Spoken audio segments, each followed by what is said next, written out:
not gonna lie, I did look you up in the reservation system. Yeah, I was like, Georgia flatbread, she's had it. Oh yeah. Oh my God. Every time we come, I have to.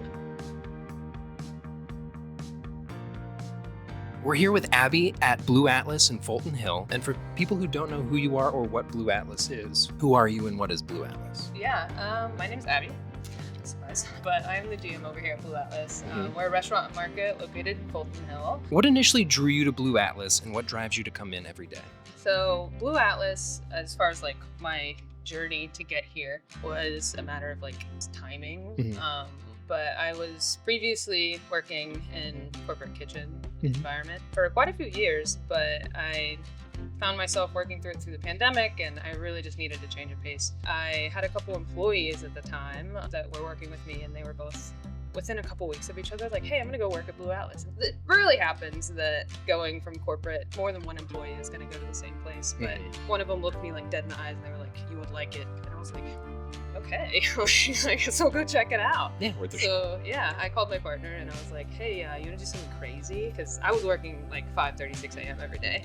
I didn't go out at night very often. Fair. I was like, let's go to dinner. Like, it's a random Thursday, why not? So I came in and we sat at the bar, we just walked in, and I walked through the back here, which I don't know if you've ever walked up the hill to get in. It's really disorienting. You're really confused the whole time. I bet, yeah. But it's a beautiful way to come through. We were like really confused. We had no idea what was going on. I didn't know what the schoolhouse even was. I knew nothing other than people liked it. And they had an orange wine on the menu, and I was like, orange wine, I want to try it. Does it taste like oranges? I'm now a sommelier, so I know a lot more about that. But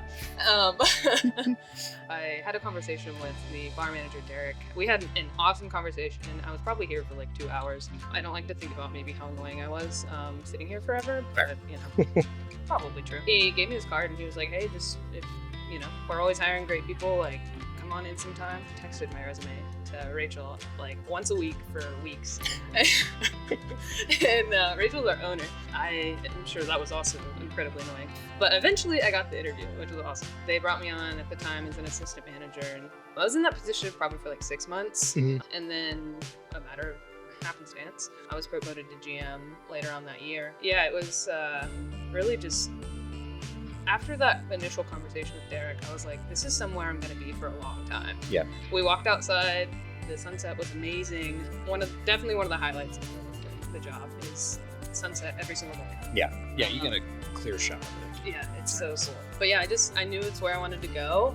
I don't know why necessarily, but I was drawn to it immediately. I've been here for almost 3 years now, which is awesome. Yeah. That's awesome. Time flies. Yeah, it really does.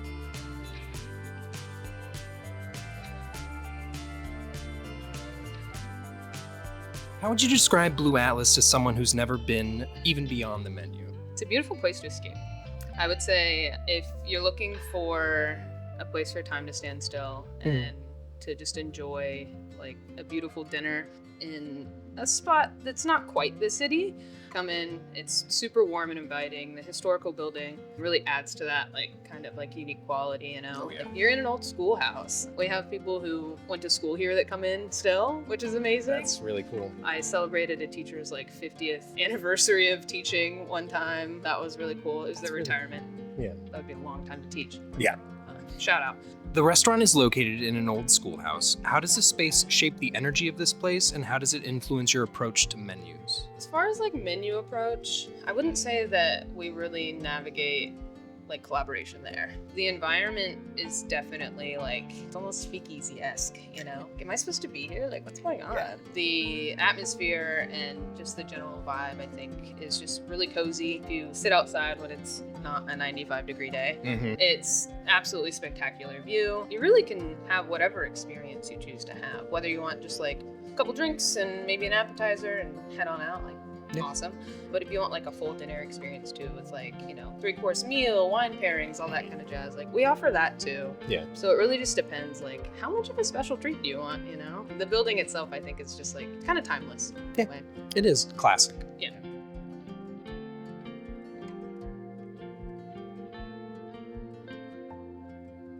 What do you think Blue Atlas brings to Richmond specifically?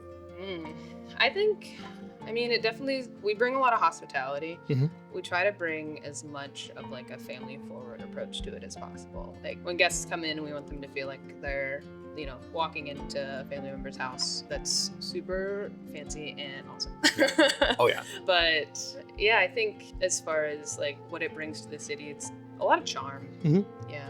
Yeah. And that unique quality that you can find in Richmond at quite a few places. Mm-hmm. We're just a little offset. We're a little hidden off the beaten path of it. Yeah. You got to journey a little bit to get here. Is there a particular dish or moment here that really captures the spirit of this place? I mean, I have an answer for both, for sure. As far as a dish, I think it's the Georgian flatbread. Have you had it? Oh, it's Yeah. my favorite. Yeah, Yeah. no, I could have 2 of those for a meal and I'd be fine. Yeah. I have yet to, but yeah, no, it's my favorite. I think so. It's definitely one of the first things that I ate whenever I came in Mhm. that first night when I talked with Derek at the bar. But I think I continued to eat either that or the veal wrapped feta for once a week for a year.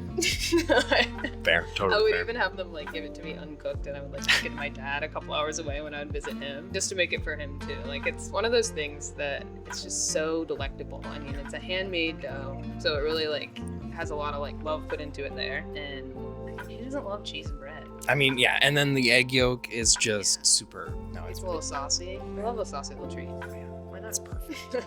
And thank God it's a consistent. Like it's a constant. I like that. Yeah, I think there would be a little rioting if there were a few things that we took off the menu, like the harissa cauliflower, for example. Yeah. I You have- really can't go wrong with anything. We have regulars that come in just to get cauliflower. Really? Yeah, they'll eat like an entire one to themselves. I'm like, this is awesome. Oh yeah. And yeah, you guys do a lot of vegetarian approaches too. We do, yeah. We even do vegan. We have a lot of like dietary like accommodations that we can Mhm. make off of our menu, and it's definitely a huge part of like how to move forward with menu changes and stuff like that. Because we try to change our menu seasonally, and we try to make sure that we can adhere to like vegetarian, vegan. Rachel herself is a vegetarian, Okay. and so she definitely has always wanted that to be a pretty big part of the menu. This is a vegan city. Yeah. Oh yeah. It really is. Yeah. And that's partially why we have our vegan takeover events too. I don't know if you've like been to that. I haven't been, but I've heard. Yeah. Yeah, we're trying to do them for an entire week now. 'Cause Oh. It used to be just like a 2-day pop-up. Okay. I think people were like literally getting invites over like why the heck they can't come in. So I was like, maybe we do 5 days. Yeah. I So mean, not a bad idea. Yeah, we tested it out, and now we're doing that about seasonally. I Okay. suppose.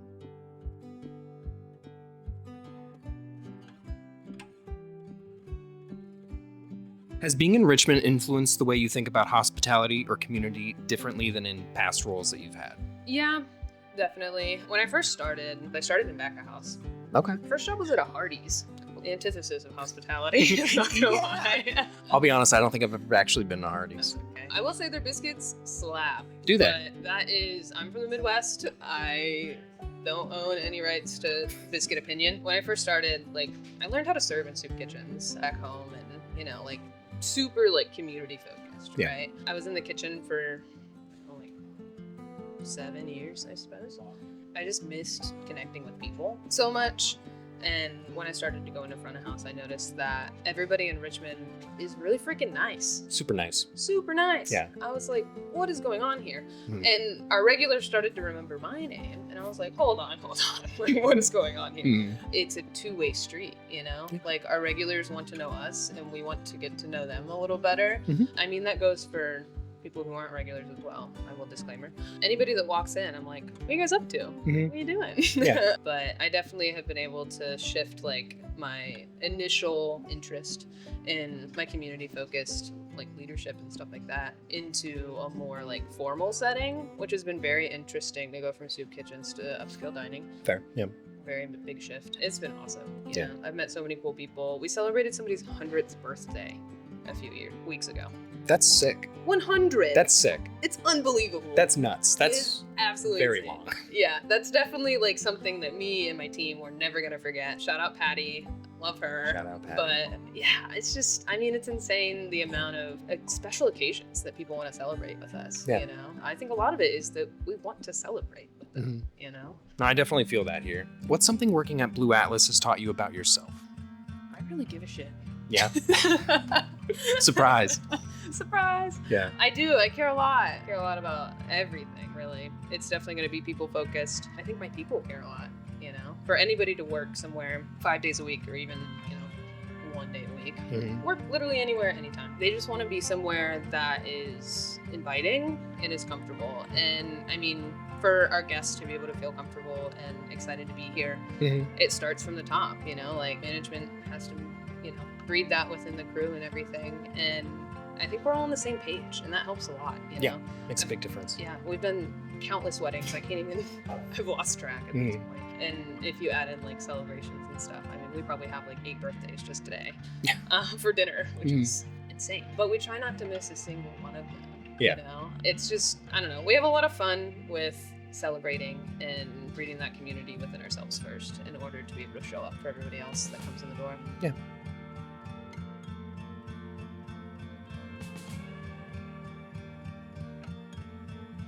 What does the future of Blue Atlas look like? It's a crazy question to ask the GM.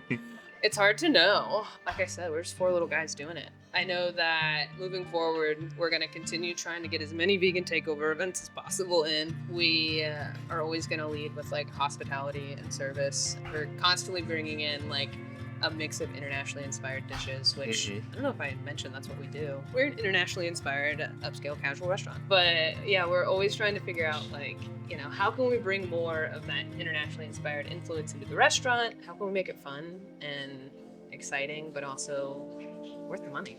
Yeah. That's a big one these days. Yeah, it is. Yeah. It's a huge part of the conversation. As far as like what's next, you know as much as I do, man. I will say our owners are very cool with welcoming new ideas. I just brought in these super cool guys from Charlottesville making wine out of this tiny warehouse, Patois. Shout out Danielle and Patrick, love them. And we did a winemaking dinner. Do you have any shout outs that you wanna give? I guess I threw in a few already.